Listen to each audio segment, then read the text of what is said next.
I would not advocate that we put a Muslim in charge of this nation. I absolutely would not agree with that. We'll bring in a vice president who is still mulling over the possibility of a POTUS run, and we'll have to address his past. A CEO who can't seem to escape her past, no matter who she tries and how she tries. And the explosive comments from Dr. Ben Carson. Talk about a real three-ring political circus. Let the political animal out, tap the water cooler, let's get to work. She's the best-selling author and CNBC contributor, Carol Roth. He is the former Bush administration staffer, who's now vice president of the DCI group, Craig Stevens. I thank you both for being here. And Craig, let me begin with you and specifically get to Dr. Ben Carson's comments. Is he simply putting out something there that's terribly insulting, or is he very subtly speaking for what many Americans feel but they don't want to say out loud?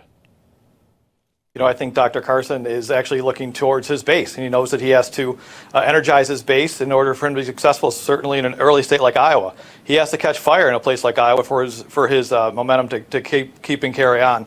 I think that was a calculated move on his part to make sure that he does speak directly to his base about an important issue that's an issue that's important to them. Carol, what does that tell us, though, about that base, if indeed he is saying exactly what they want to hear?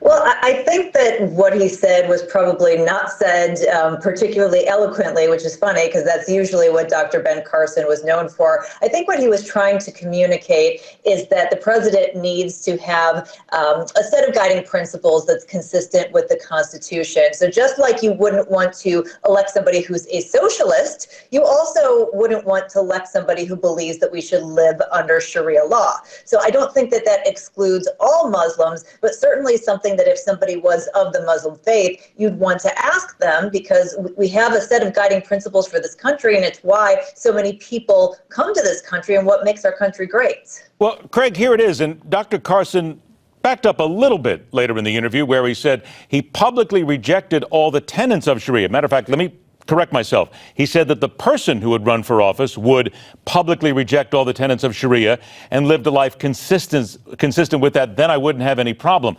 But still, though, is he basically is he backing up here for a reason? Or it seems to everybody that this is a straight out religious attack? Well, Carol kind of touched on this, too, that he's making sure that he's talking to his constituents, but also making sure that he's being smart and not to offend anybody, recognizing what this country was founded on. He actually talked about that, too, talking about the principles that this country was founded on, and he believes that any leader of the country should go back to those founding principles. All right, but you don't think that it's going to hurt him, right, Craig? Look, I think he's speaking to his base, and he has to energize his base in order to be successful. You got to win the race that you're in, and the first race he's in is in Iowa. All right, let's go ahead to you, Carol. Next issue. Joe Biden's still considering whether or not he wants to run for president of the United States. In Politico today, talking about his treatment of Anita Hill during those hearings, which seem like 150 years ago right now, and that because that may erode his support among women and blacks because he was very tough on Anita Hill in those hearings. Do you really think that in this current political climate, people would look back that far and it would make a difference?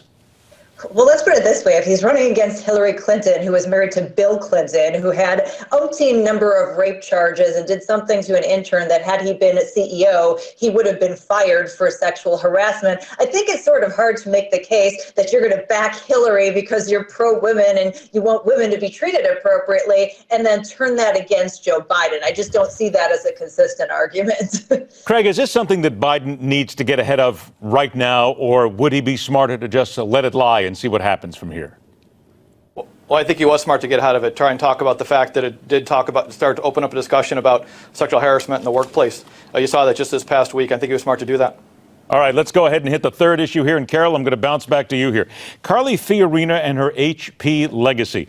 Bloomberg recently put out a chart, matter of fact, in the last 24 hours, where they said she was not nearly as bad a CEO as some people seem to believe. And this is really all being made up. But you've got litanies, pages of people who say that she is the reason why HP failed so badly. How do we find the truth here? Come on, you're a business person.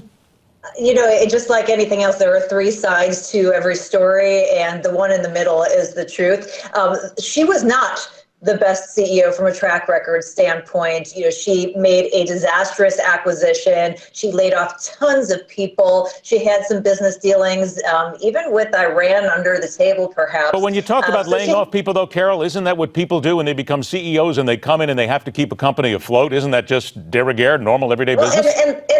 you're exactly right. And so that's the other side of the coin. As she walked in to a complete disaster, much like Marissa Mayer has at Yahoo. And I don't know that anybody would have been able to do a better job. So she does have a good track record. She had a good track record prior to coming to HP. She didn't get that job without having that track record. That being said, the track record is mixed, and running on the platform that she is an amazing business person, this is going to keep coming back to bite her. All right, Craig, 30 seconds to you then. Is this something that she needs to take? Well, she is going to take it head on. She's trying to. But does she need to be clearer, get right into it and say, come on, guys, look, every CEO does things that they don't like. I just had to do the same thing.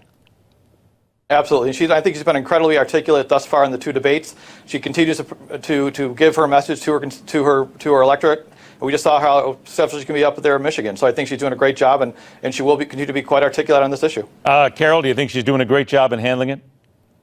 I think she's actually doing a very good job to the best of her ability. She's incredibly prepared. That being said, I still don't believe she's electable as president, but I do think she's a viable vice presidential candidate. Ooh, okay. We're going to get into that next time. Craig Stevens, Carol Roth, always a pleasure to have you both on the show. Thanks so much for your time. And your time now is important to us because we continue to ask the question. And these numbers are constantly changing. Of course, we have seen Donald Trump take a drop. We've seen Carly Fiorina come up, Ben Carson take a drop. So tell us now. We're constantly updating this. Who's your pick for the Republican candidate in 2016? Go to newsmaxpolls.com and weigh in. We'll talk about it here. On deck, where the world faces the greatest refugee crisis since World War II. Hear from one who has been there and has seen the crisis up close and personal as the Syrian and other refugees fight across Europe. It's coming up next, right here on The Hardline.